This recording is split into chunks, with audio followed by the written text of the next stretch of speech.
Hello beautiful people, Sandro here, and I just wanted to show you what we're doing here with this application here. Hector, a good tile installer. Anyways, we have this hardy board we're putting on this subfloor. We have basically a 5/8 plywood subfloor. It's an old floor, home built in the 90s, and it's not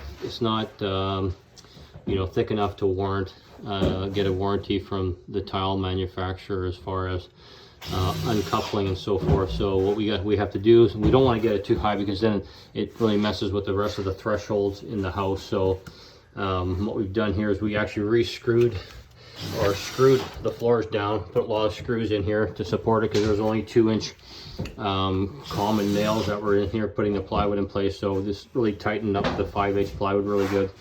So we've cleaned the plywood and we've washed it with a light sponge.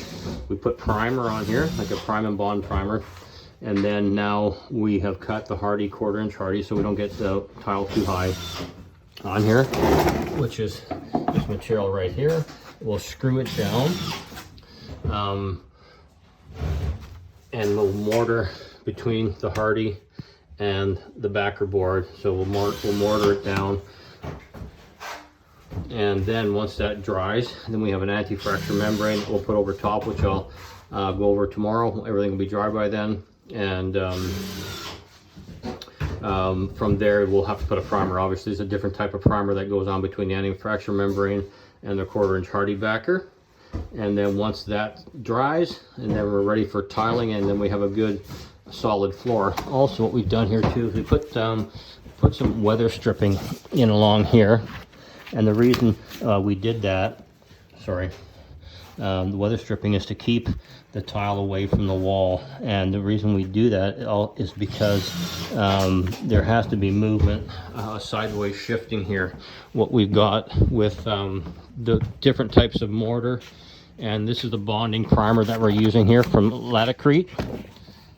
And this bonds the membrane, anti-fracture membrane, down to the hardy cement board. And then we have this what's called a 125 Trimax mortar. Now this is like super expensive mortar, just in comparison. We have other mortars over here. This gold stuff is say 21 bucks a bag.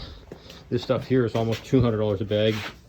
And this allows for flexibility between the bonding surfaces of the tile and then the anti-fracture membrane, so there can be quite a bit of movement and it won't fracture and it won't split, or you know, the tile won't buckle.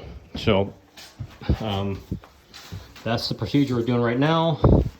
And Hector's just measuring for more pieces to be put in. Talk to you guys tomorrow.